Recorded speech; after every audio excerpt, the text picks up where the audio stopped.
Hi everyone, I'm Elizabeth Voss, Editor-in-Chief of Disobedient Media, and I'm here with you once again to bring you one of my articles. It's titled Opinion: Fearless Adversarial Journalism Doesn't Work When You Are Funded by a Billionaire, and it's obviously about the Intercept and some of the fundamental existential issues faced by the Intercept because of its backing by Pierre Omidyar, a multi-billionaire and the founder of eBay.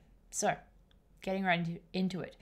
Disobedient Media previously opined on the dagger in the back publication of a hit piece against WikiLeaks' Julian Assange just one day after a UK magistrate with blatant conflict of interest in the matter shot down his legal representative's attempt to finally free him from the confines of the Ecuadorian embassy. What that article did not address was the patently obvious terminal illness suffered by the Intercept. That is, the outlet claims to publish fearless adversarial reporting while it is funded by a billionaire. Ken Silverstein, formerly employed at The Intercept and by Omidyar's First Look Media, has described the endemic problems that the outlet that have arisen directly out of Omidyar's leadership or lack thereof. The fundamental problem facing The Intercept is not ultimately about how or why the outlet published a smear specifically timed to cut support away from Assange, even though that is in and of itself despicable. It's that doing so acts in support of the very deep state and moneyed military interests that The Intercept purports to critique fearlessly. So adding a sense of betrayal to The Intercept's principles in the wake of the outlet's hit piece is the fact that a number of writers at the publication are by all accounts on good terms with Assange and have worked with mutual supporters, including the superb Italian journalist Stefania Marizzi. Marizzi collaborated with WikiLeaks on the verification of documents for many, many years and worked with Glenn Greenwald on preparation for the disclosure of the Snowden files.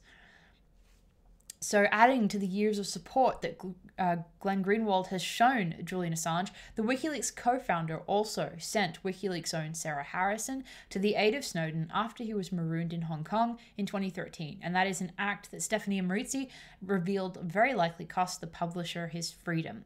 Excuse me. After the publication of the Snowden files, the UK ceased any attempt to create a legal process by which Assange might have been safely freed, and in the same year pressured Sweden to continue its investigation after the country's authorities expressed their intent to drop the matter. Likewise, in the wake of Assange's actions towards Snowden, the Obama White House changed its stance from a reluctant acceptance that prosecution of WikiLeaks for publishing might not be possible, given that US publishers had also published the same material. So Snowden's revelations are also much of the impetus behind the launch of The Intercept as an outlet, and which happened after Glenn Greenwald obviously departed from The Guardian. In this way, Assange's story and his fate in the Ecuadorian embassy is inextricably linked with the origin of The Intercept's rise on the back of the Snowden revelations.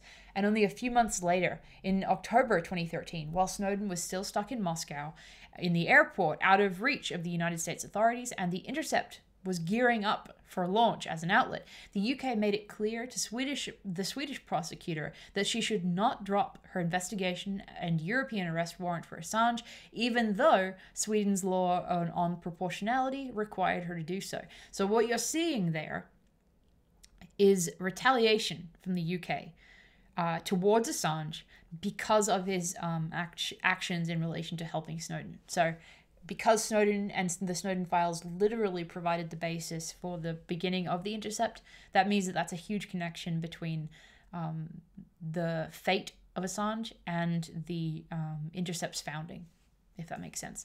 In the wake of Snowden's escape to Russia, Assange remained trapped in 30 square meters of an embassy and lost any hope that had existed in early 2013 that he would soon be released from that space, where we now know he cannot receive even the most basic medical care.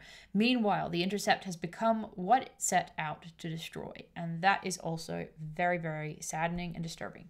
The relationship between Assange and The Intercept makes it impossible to see the organization's publication of an intrinsically flawed smear piece aimed at Assange as anything other than a deep betrayal, which brings us inexorably to Pierre Omidyar, that the multi-billionaire eBay founder despises Trump and would have preferred former Secretary of State Hillary Clinton to assume the mantle of the presidency is an understatement, but to focus only on his political outlook also misses the point of the larger issue facing The Intercept.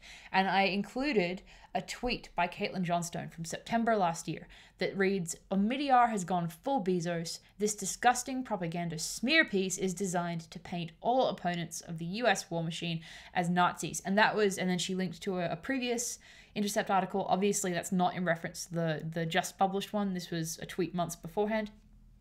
But the reason I chose that tweet by Caitlin is because it brings up what I think is the crux of this whole problem, which is that The Intercept has begun to support and regurgitate the narratives of the same military-industrial complex that it was born to critique and is supposed to be fearlessly adversarial towards. That is a major, major existential problem for The Intercept. The Billionaire's incoherent vision of the First Amendment aside, which is disturbing for to see someone who funds journalistic endeavors with hundreds of millions of dollars thinking that the First Amendment can be removed from somebody.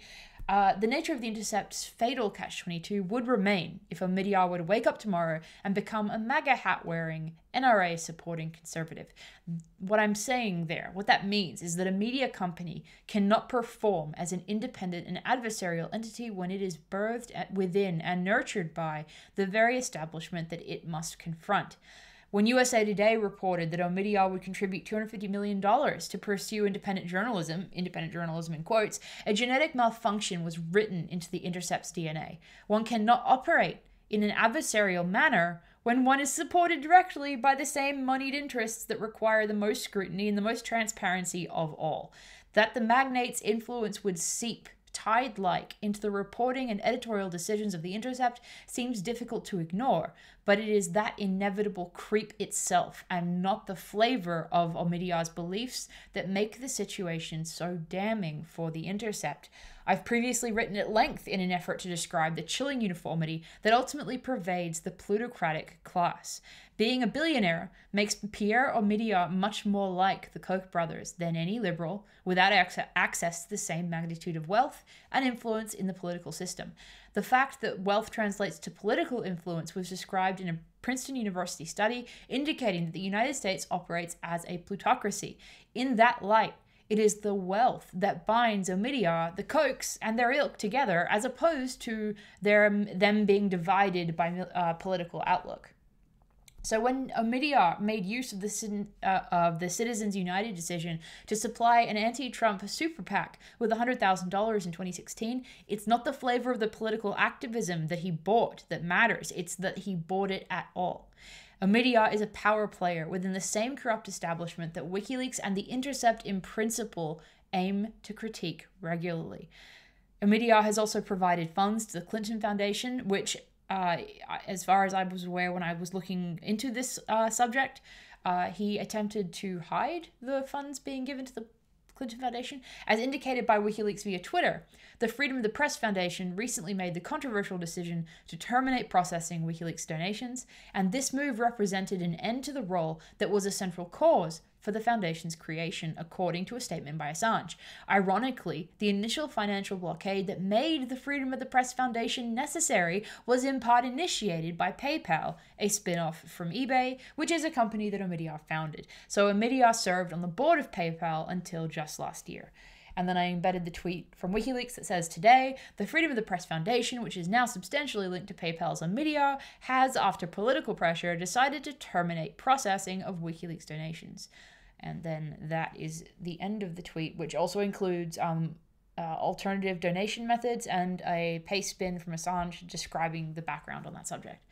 Sarah Harrison expressed the conflict of interest that Omidyar's involvement with The Intercept represents to the German press, saying, how can you take something seriously when the person behind this platform went along with the financial boycott of WikiLeaks? And that's the end of the quote from Sarah Harrison. And then the article continues. Here lies the gulf between an adversarial organization like WikiLeaks and a news outlet that purports to be fearless while subsisting on the payroll of a member of the plutocratic elite. The issue here goes beyond Omidyar's politics and the petty, obsessively personal derangement of The Intercept's Michael Lee towards Julian Assange. The crux of the terminal illness suffered by The Intercept is that it cannot stand as an outlet that wishes to both participate in adversarial, anti-establishment reporting, while it also relies on the funds of a billionaire, and that means any billionaire. The rough beast born of the marriage between Omidyar's funds and the yearning for freedom that surrounded the release of the Snowden files cannot help but spiral towards an inevitable fate. At The Intercept, the center cannot hold in the widening gyre between its best journalists and its worst impulses. And that is the end of that article, and I think I've said everything that I need to say about the subject there. I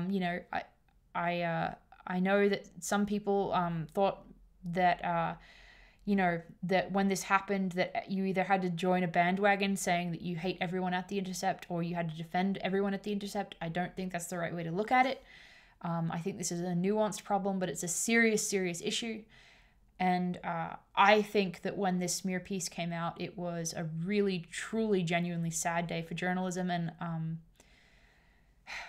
what else can I say? So, my name is Elizabeth Voss. You can find me on Twitter at Elizabeth Leavos. I'm on Disobedient Media is on Twitter at Disobedient News.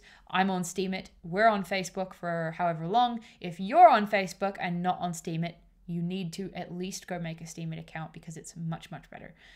And without further ado, I guess that's it. Thank you all for watching. I hope that the audio situation is still figured out, and I will see you next time. Thank you.